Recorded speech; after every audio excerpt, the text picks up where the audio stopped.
Happy Saturday and welcome to the Ramashram Satsang Weekend Workshop, where you will learn a modern Satsang method for obtaining peace, light, and love in your life. My name is Shivangi and I will be introducing the facilitator for today's event. But first, I would like to give you a brief overview to this Satsang session. If you direct your attention to the screen, you will see that the first element is Satsang. Satsang is a scientific method whereby we may obtain peace, light, and love in our lives. It requires no physical skill, spiritual accomplishment, or meditation experience to begin this practice. Satsang consists of two words, Sat and Sang. Sat means positive energy, and Sang means to be with or to be in the presence of. Therefore, the word Satsang means to be in the presence of positive energy. The next element is meditation. Meditation is an important part of satsang. When we meditate, our consciousness is drawn from worldly objects and directed inward to focus on a single thought.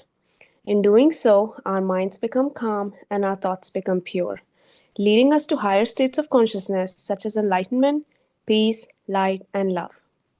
Inner orientation. There are two types of satsangs, inner satsang and outer satsang. An example of outer satsang would be chanting or attending pilgrimages. When we practice outer satsang, we have the potential to change our behavior, but it is only through the practice of inner satsang can we obtain higher states of consciousness such as enlightenment, peace, light, and love. This is the type of satsang we will learn today where we meditate in silence. Group sessions. These weekend workshops are structured for group participation.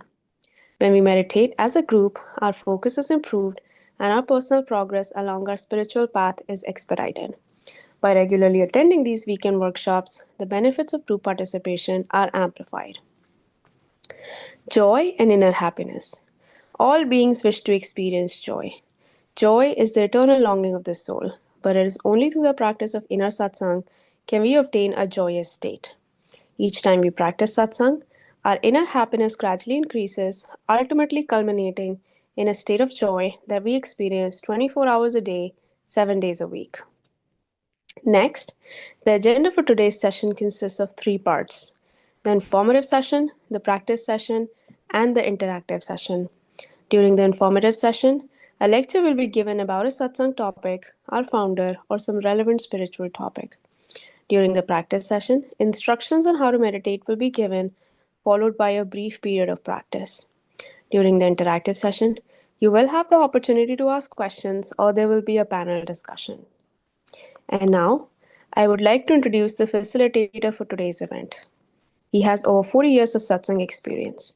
He is the grandson of Guru Maharaj, the founder of Ramashram Satsang Mathura. He was born into a satsang family where he witnessed his family members obtaining states of enlightenment and live lives of peace, light, and love. At an early age, he began traveling with the mission throughout India, facilitating satsangs.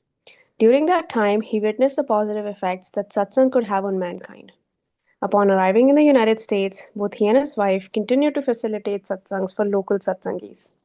He has led teams of satsang members in translating important satsang literature into English and has worked tirelessly to make satsang more accessible to Western and English-speaking audiences.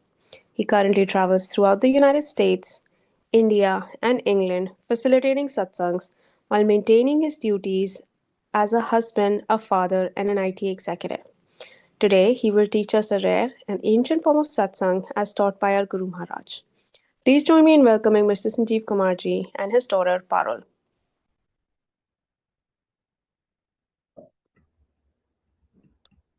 Hi, everyone. It's been a while.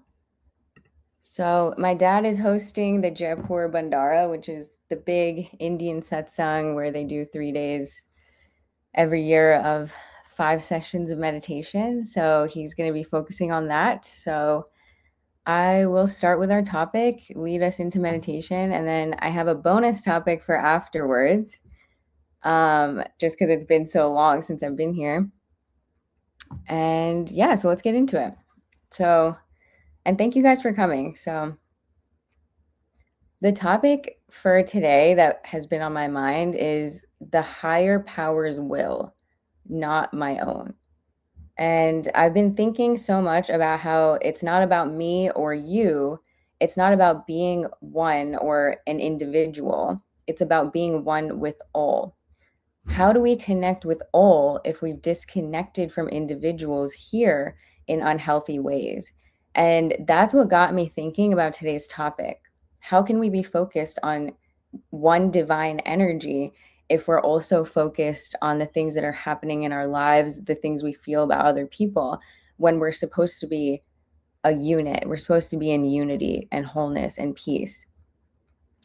And we have to get to a place where that connection with the divine becomes our sole focus, not making anyone proud or sad or angry, but simply connecting with the divine as our top priority and letting go of material validation and external angst and anxiety, and embracing that your higher self is eternal, all knowing, omnipresent, and waiting for that connection to strengthen and become the dominant force. And actually, as I reflected on this, I realized that some of the best advice and support I've gotten in my life was not from someone perfect or saintly.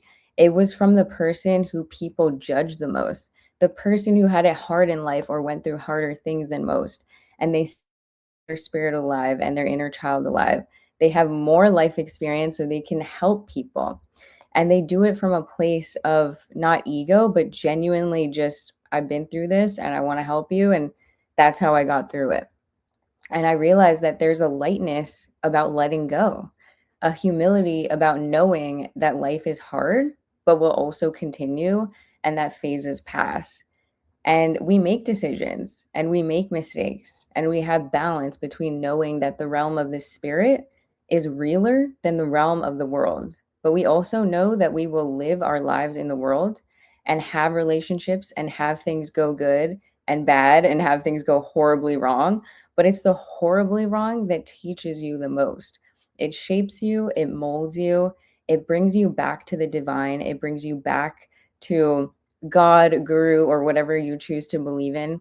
To me, that's just a word to explain that higher power.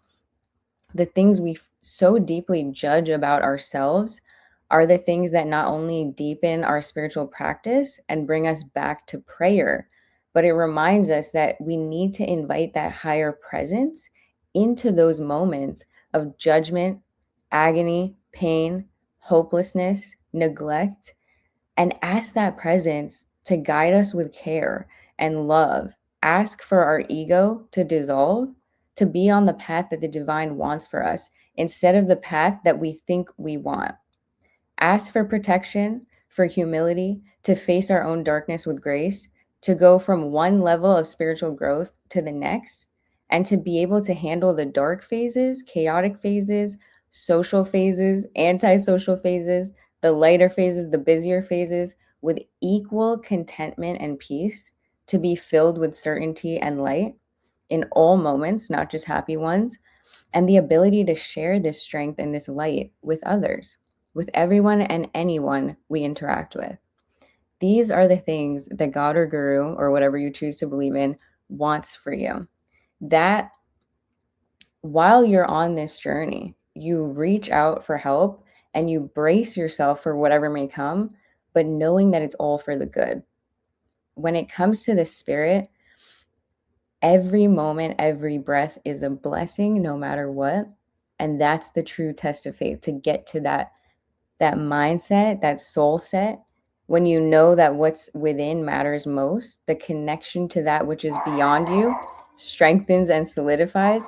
And yet that status of how connected you are or how enlightened you are doesn't even matter, because the growth that occurs humbles and purifies your heart. You work every day to cleanse your mind and aura to be one with that higher presence, higher source, and you make that the number one goal. Not to be chased, but to be embodied. And that is the topic for the day. Something to think about before we head into meditation and to help us get into that mindset. So let's get into it.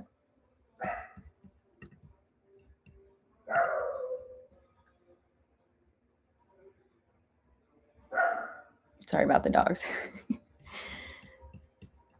So today we're going to practice inner yoga as described by Guru Maharaj. He, over the course of his lifetime, reached the state of enlightenment multiple times. And he said that this meditation that we'll practice today was the way for him to go directly to that state of enlightenment and to help other people go directly to the state of enlightenment and not get distracted along the path. So, what we're going to do today is we're going to lightly close our eyes as the music comes on. We're going to move our gaze towards our heart, move our energy towards our heart instead of our mind. We're going to visualize a beautiful golden light. And this golden light is that higher energy, that higher presence.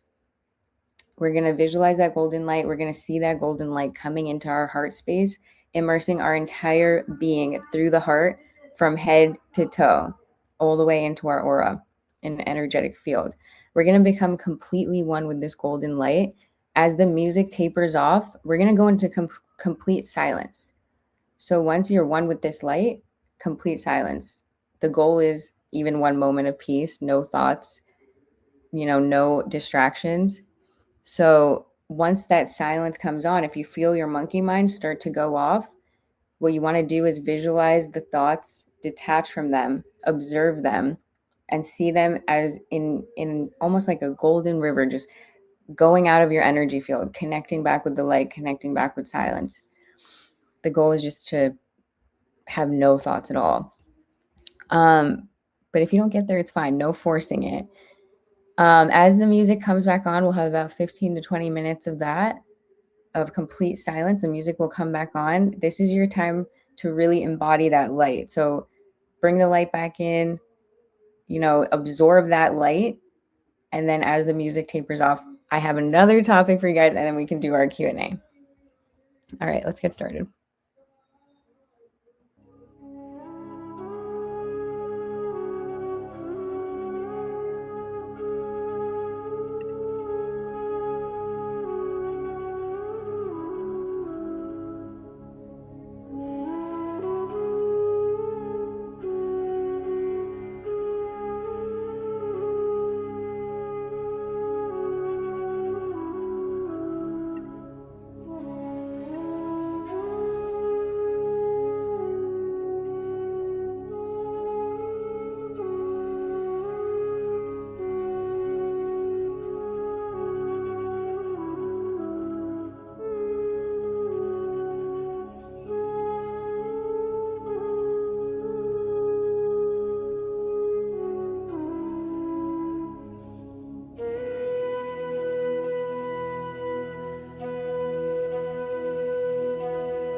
Thank you guys, everybody, for joining. Um, like I said, just because it's been so long, I had a second message. I'm just going to go through it and then can't wait to hear from you guys. So, this was just related to Satsang and what I've seen the process is. So, your rebirth will require layers of shedding. And that's what happens when you do this meditation more seriously. Sometimes you will watch your world crumble. You will go through loss, heartbreak, feeling overwhelmed with the weight of responsibilities.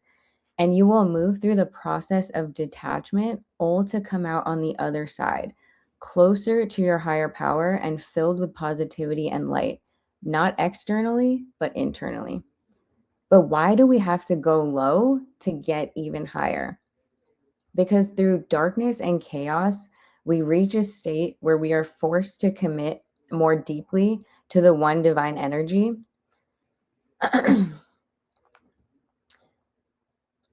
that I will call God or Guru for now. But I hope you replace it with a word that resonates for you, if that isn't something that you vibe with. But what I'm ultimately saying is that satsang is a process of metamorphosis. You are the butterfly, but first you have to be the caterpillar. And you will be the caterpillar when you first come in, and you will learn to go into your cocoon to grow. Even while you're in this world as an active participant, many times people won't even know what you're going through in this phase. And there's something beautiful to be said about that. It's personal, it's inward, it's a deep transformation. And the best part is that when that process is over, you will reemerge as a brand new, stunning, and gorgeous butterfly. And you will be filled with real joy, peace, and contentment like never before. You will feel the magic inside. And then guess what? This is what's unique about this process. You will become the caterpillar again.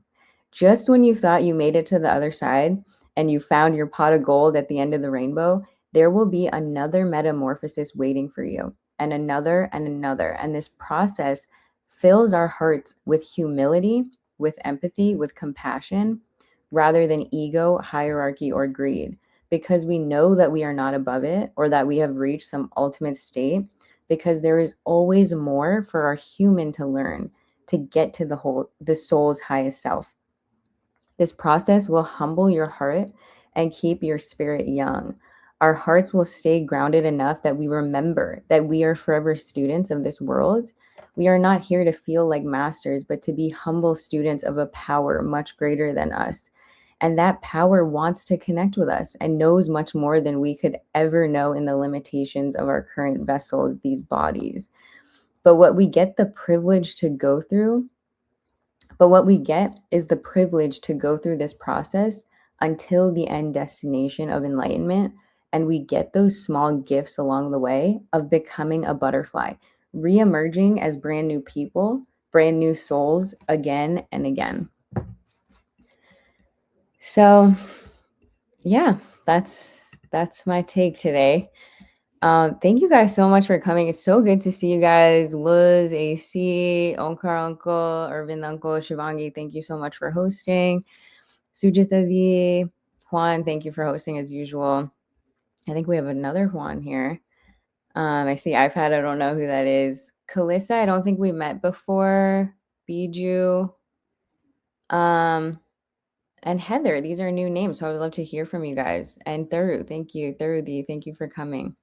And Jeffrey, of course. Good to see you guys.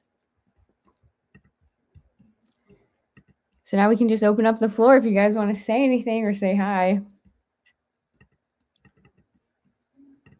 I'll just come on and say happy Saturday. Happy Saturday. How have you been? Good. It's so nice to see you again. How are you? I'm good. I started work at an accounting firm and it's like super busy until April 15th. Oh, yeah, of Yes, I've been course. exhausted. But Oh. yeah, my dad was like, "You're going on tomorrow." I was like, "All right, I'll sleep early." Well, How are we you? missed you. Oh, I I'm know. good. I just came back from a trip to Ireland, so I feel very, very refreshed and lovely. It was a lovely trip.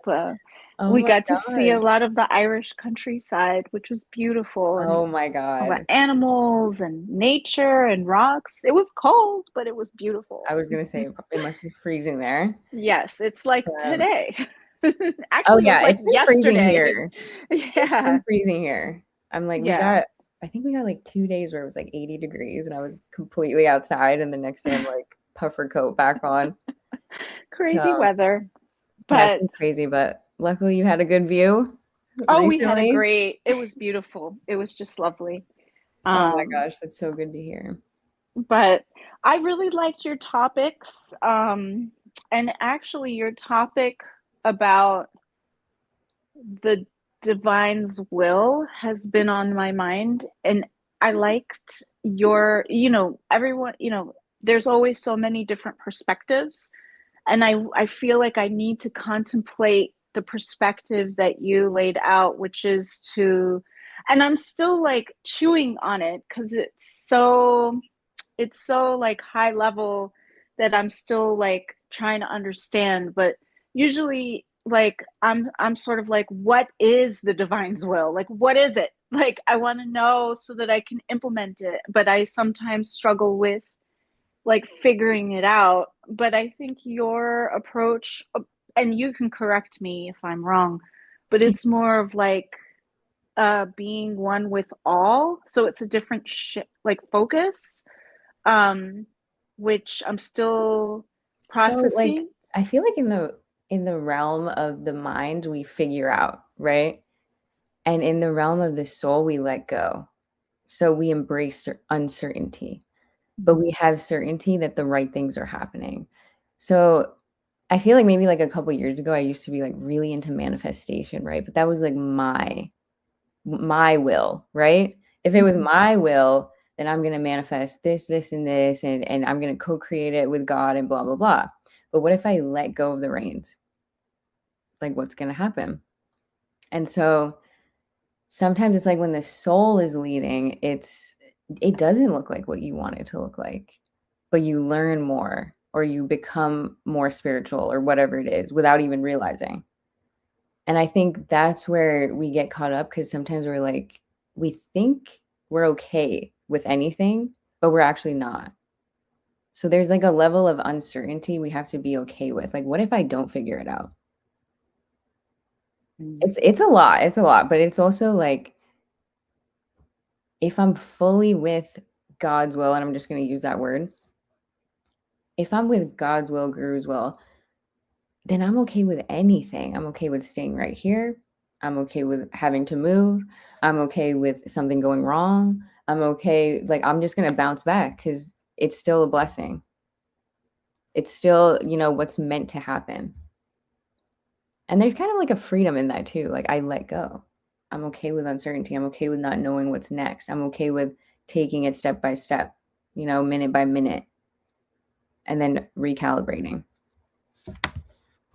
Does that Wise beyond your years, my dear. I love every time you come and talk. I mean, your dad too, but yes, that makes sense. And it's just something that I continue to strive for. It's not Mhm. something that comes easy to me, but I do feel like it's something that I need to try and do more. So thank you so much. This was like a very wonderful session and topic. Thanks for coming. I missed you. I missed you too. We missed you. I'm Oh my sure I gosh, I speak missed for you guys. everyone. I was thinking, I'm like, it's been way too long. Hello, And Parul. I can't hey, hey, Jeffrey. share anything. We've missed you, and we do too. I've missed you guys so much. Thank you for coming. How was it? Very good. Oh my gosh, that's My great to hear. meditation was feel meditation I because love that. feeling there would be more feelings of being overwhelmed, Mm-hmm. being lonely, and Yeah. decline. Right, all those things that are meant to happen. Yeah. And sometimes we have to feel lonely and all of those things to realize we're not alone. We have that power with us. Sending you a lot of love, Jeffrey. Thank you. Yeah. Anyone else want to come on? Heather, I don't think we've spoken before. If you want to come on. Huan Kalemin and Biju. I don't think we've interacted a lot. If you guys do want to come on, otherwise, happy Saturday.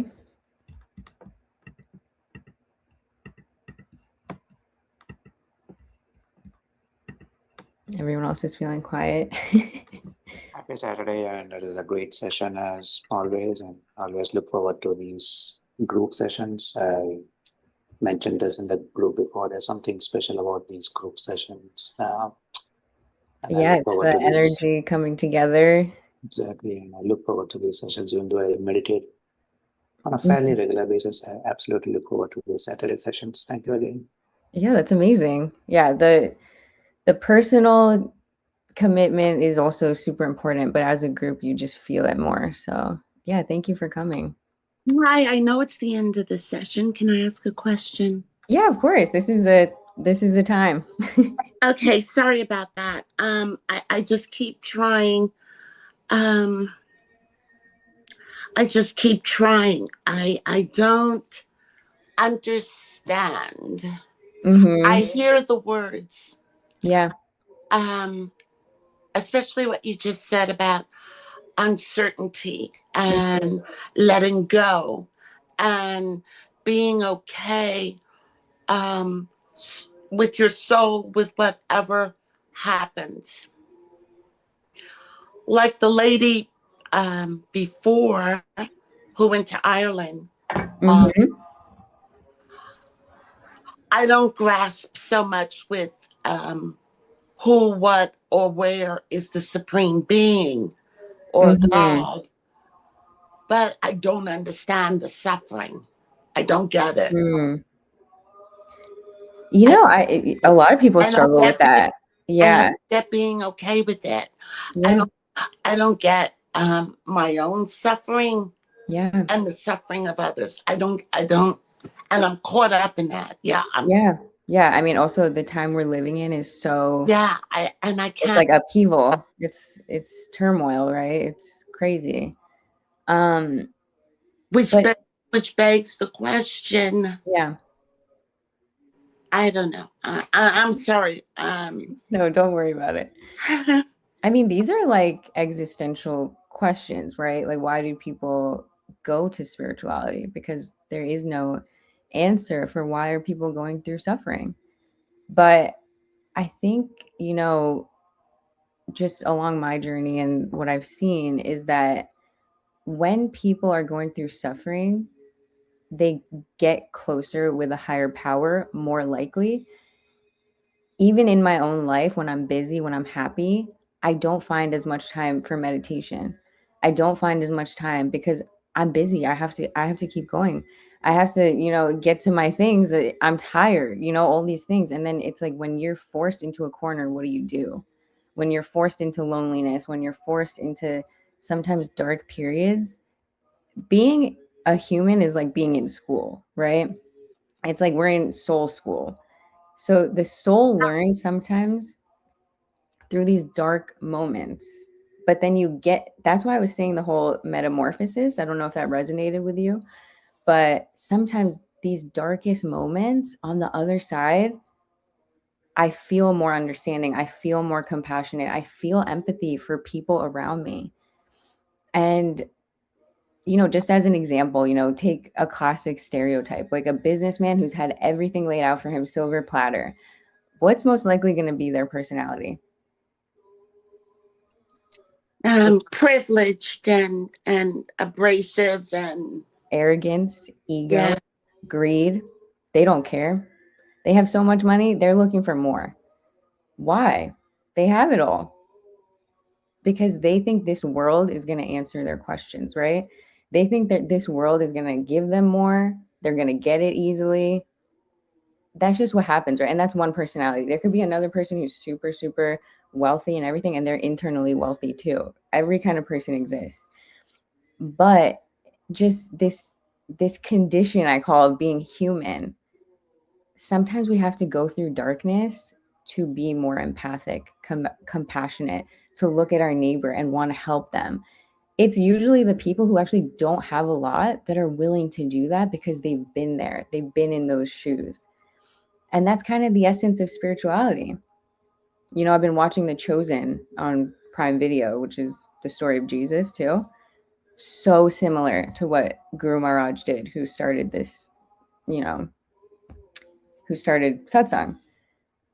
He had this, you know, prophetic wisdom, and he went to people in poverty and they multiplied everything, whether it was wisdom, whether it was compassion for your neighbor, whether it was, you know, just having nothing, being okay with nothing, you know, barely having clothes, barely having food, but they were with that supreme leader, that supreme energy, right? So, yeah, it's just when I see that and I saw the parallels of how, you know, even with Jesus starting to preach, he had very small groups. It turned into thousands. That's what happened with Guru Maharaj too. And they focused on people in poverty. They weren't even focused on people who had wealth or had everything in the world or had it good. I don't know how many more times I can go through the metamorphosis of caterpillar into butterfly. And honestly, let me tell you, like, I've been in this family. There is darkness that even the spiritual leaders go through that people would never know. And it's because the light is inside, you know? The light is growing inside. So it's kind of like you feel like you're in a shadow. But there was a quote I read actually where it was like, you think you're in a shadow, but the whole time you were the light, or something like that. I don't know if anyone's heard of that quote. But it's something like, oh, you thought you were in darkness, but the whole time you were the light. So then it's like, that's kind of the journey of satsang. There might be darkness all around, but you're learning how to be the light. Does that make sense? Yeah. Thank you. You're welcome. And thank you for that question, because we've all struggled with that. Like, why is there so much darkness? But yeah. All right, guys. I think that was a good discussion. I'm just happy to be back with you guys. Hopefully we'll be back more. I'll talk with my dad. But yeah, happy Saturday. Sending you guys a lot of love. Hang in there, and I'll see you guys soon. Hey. Okay. So long. Namaste. So long. Namaste. Namaste, guys.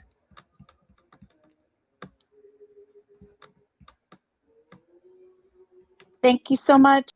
Thank you, Liz. See you next time.